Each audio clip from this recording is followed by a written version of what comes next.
जय श्री कृष्णा। धनतेरस की हार्दिक शुभकामनाएं। धनतेरी त्रयोदशी क्यों मनाई जाती है, इसके पीछे का कारण क्या है और माँ लक्ष्मी की कृपा इस दिन क्यों बनती है। इस दिन पूरे दिन हमें क्या करना चाहिए जिससे माँ लक्ष्मी हम पर प्रसन्न रहे।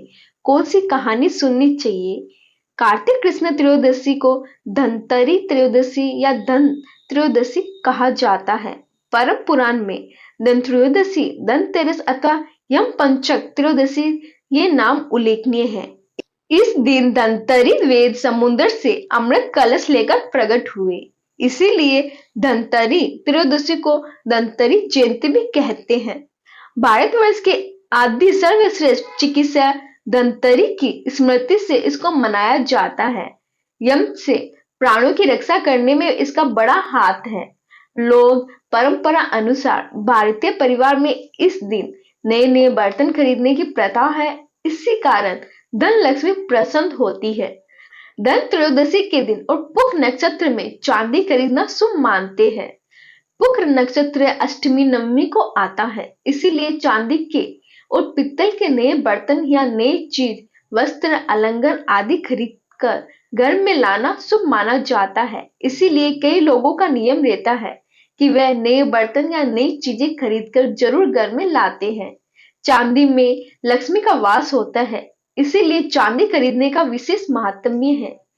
चौगड़िया देखकर चांदी खरीदकर घर लाना लाभ शुभ होता है। ये त्योहार दीपावली आने की पूर्व सूचना देते हैं। इस दिन घर में लक्ष्मी का आवास मानते हैं। इस दिन लोग घर की सफाई करते हैं, घर के दिव्य अलंकार आदि स्वस्थ करते हैं। सुबह दुकान में गद्दी बिछाते हैं, गद्दी की पूजा करते हैं, रुपए धन की पूजा करते हैं, नए वस्त्र पहनते हैं, शाम को दिए की पूजा करते हैं और ब्राह्मण व ब्राह्मणी की पूजा कराकर दक्षिणा देते हैं। एक दिन भगवान विष्णु मृत्यु लोक में विचरण करने के लिए गए। लक्ष्मी सहित आए। कुछ देर बाद लक्ष्मी से बोले कि मैं दक्षिण दिशा की ओर जा रहा हूँ, तुम इधर मत देखना। ये कहकर ज्यों ही भगवान ने राह पकड़ी, त्यों ही लक्ष्मी पीछे पीछे चल पड़ी। कुछ ही दूर पर सरसों का खेत दिखाई दिया। उसके बाद रुख का खेत मिला। वहां लक्ष्मी जी ने श्रृंगार किया और रुख तोड़कर चूसने लगे। तत्क्षण भगवान लौटे और ये देखकर लक्ष्मी पर क्रोधित होकर श्राप दिया कि जिस किसान का ये खेत है, 12 वर्ष तक उसकी सेवा करो। ऐसा कहकर भगवान क्षीर सागर चले गए और लक्ष्मी जी ने किसान के यहाँ जाकर उनका धन दाने से पूर्ण कर दिया। तत्पश्चात 12 वर्ष के बाद लक्ष्मी जी जाने के लिए तैयार हुई, किंतु किसान ने रोक लिया। भगवान जब किसान के यहाँ लक्ष्मी जी को बुलाने आए तो किसान ने लक्ष्मी को नहीं जाने दिया। तब भगवान बोले, तुम परिवार सहित गंगा में जाकर स्नान करो और इन कौड़ियों को भी जल में छोड़ देना। जब तक तुम नहीं लौटोगे तब तक मैं नहीं जाऊंगा। किसान ने ऐसा ही किया। जैसे ही उसने गंगा में कौड़ियां डाली, वैसे ही गंगा में से 4 चतुर्भुज निकले और कौड़ियां लेकर चलने को उदित हुए। तब किसान ने ऐसा आश्चर्य देखकर गंगा जी से पूछा, ये 4 भुजाएं किसकी थी। गंगा जी ने बताया कि ये किसान, वह 4 हाथ मेरे ही थे। ये तुमने जो कौड़ियां मुझे भेंट की है, वह किसने दी हुई है। किसान बोला, मेरे घर में 2 सज्जन आए हैं, उन्होंने ही दी है।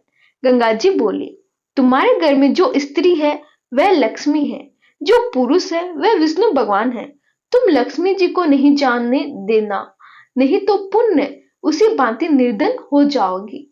ये सुनकर जब वह लौटा तो भगवान से बोला कि मैं लक्ष्मी जी को नहीं जाने दूंगा। तब भगवान ने किसान को समझाया कि इसको मैंने श्राप दिया था, जो कि 12 वर्ष से तुम्हारी सेवा कर रही है।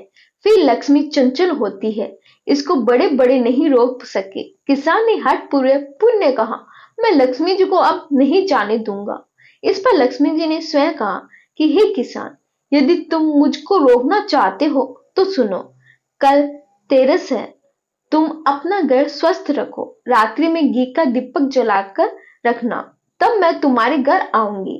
उस समय तुम मेरी पूजा करना, किंतु मैं तुम्हें दिखाई नहीं दूंगी। किसान ने कहा कि ठीक है, मैं ऐसा ही करूंगा। इतना कहा हुआ सुन लेने के बाद लक्ष्मी जी दसों दिशाओं में फैल गई। भगवान विष्णु जी देखते ही रह गए कि ये क्या हुआ। दूसरे दिन किसान ने लक्ष्मी जी की कथा अनुसार पूजा की। उसकी पूजा से मां प्रसन्न हो गई। उसका घर धन दाने से परिपूर्ण हो गया। इसी भांति वह हर वर्ष धनतेरस के दिन मां लक्ष्मी की पूजा करने लगा।